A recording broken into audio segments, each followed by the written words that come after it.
Okay, the next tweet I put out was, what happens if the vaccine is proven? Will it save anything? No, because I personally believe this pandemic is fake. I mean, the pandemic is real, but the stats are fake. And the real pandemic is fear. They want everybody so afraid. I saw this video of this woman sitting in the stands watching her kids play football or something. And this rent-a-cop walked up to her and tasered her because she didn't have a mask on. Because she says, hey, I'm sitting in the open, there's nobody around me. And he still tasered her. So I think it's kind of funny in the election thing, Trump never wears a mask and Biden always wears a mask. That's what it comes down to. But I think the pandemic, the numbers are fake, and they just jack the numbers up. And the fact is, most of the deaths are people over 85. So if you're over 85, you shouldn't be partying in the bars anyway. I mean, you should be sitting at home knitting or whatever you do.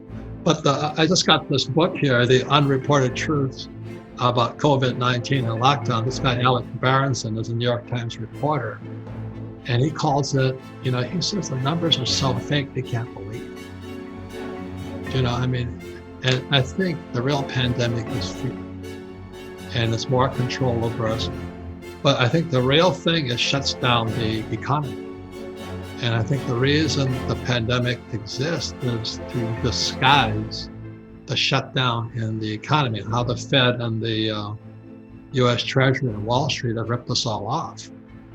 So I'm just speculating, but I studied this quite a bit. But it seems like COVID is to cover up for Wall Street and the banks and the Fed. Anyway, that's what I think. So the problem, even when they get a vaccine, the problem still exists. We've never had so much debt in history, and this pandemic shutdown. I think they just printed $4 trillion in 3 months. In 2008, the U.S. debt, the Fed only owed $850 billion. That was in 2008. Now it's up to 10 trillion, and it's going to 30 trillion. So the vaccine is not going to stop the debt from collapsing. And that's really, it sounds pessimistic, but as I always say, all coins have three sides, heads, tails, and the edge, the good, the bad, and the ugly. So that's why almost every tweet I end with buy gold, silver, and Bitcoin. You want to get outside the system. The price of gold and silver will go up and down, but you want to get outside the system. I think, and I just recently tweeted after this tweet, is I made a mistake and I bought when gold and silver and Bitcoin dipped. But I think gold and silver and Bitcoin are going to go even further, because what happens is when the stock market crashes, people will go to cash. They'll want to hoard cash as much as possible. And what they'll do is they'll short squeeze it. They'll sell their gold and silver and Bitcoin to get cash. So is it a buying opportunity? Yeah, but what they always say is, don't catch a falling knife. Well, I tried to catch a falling knife and it kept falling on me.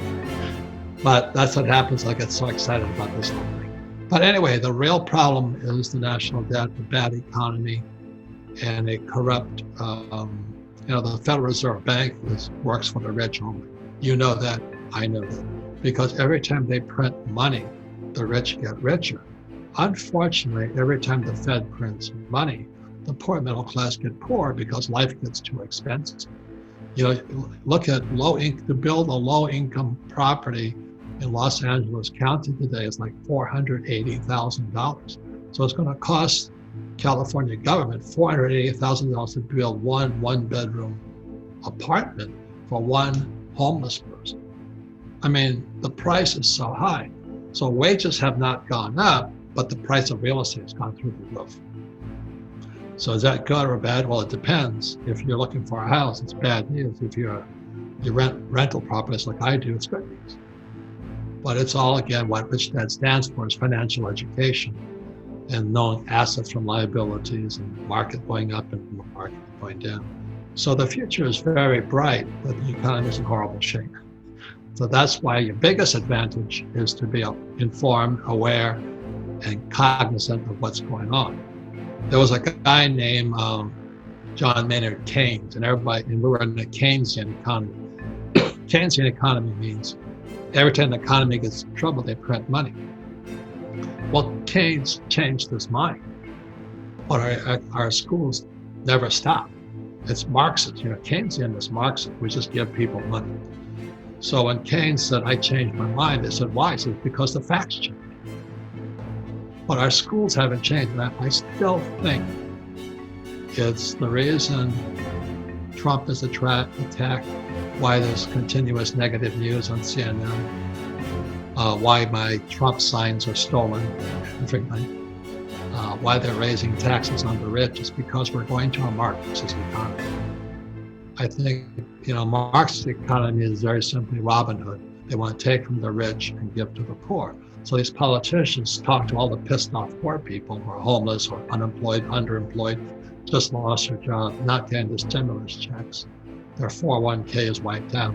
And they say, well, vote for us, the liberal left, and get rid of Trump. And I think that's what's going on. I'm not saying who to vote for, but I'm saying just be aware of what's going on.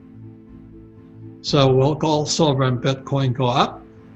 I think so over long term, but in the meantime, it'll probably go down too. And that's why you need to pay attention. So thank you for that.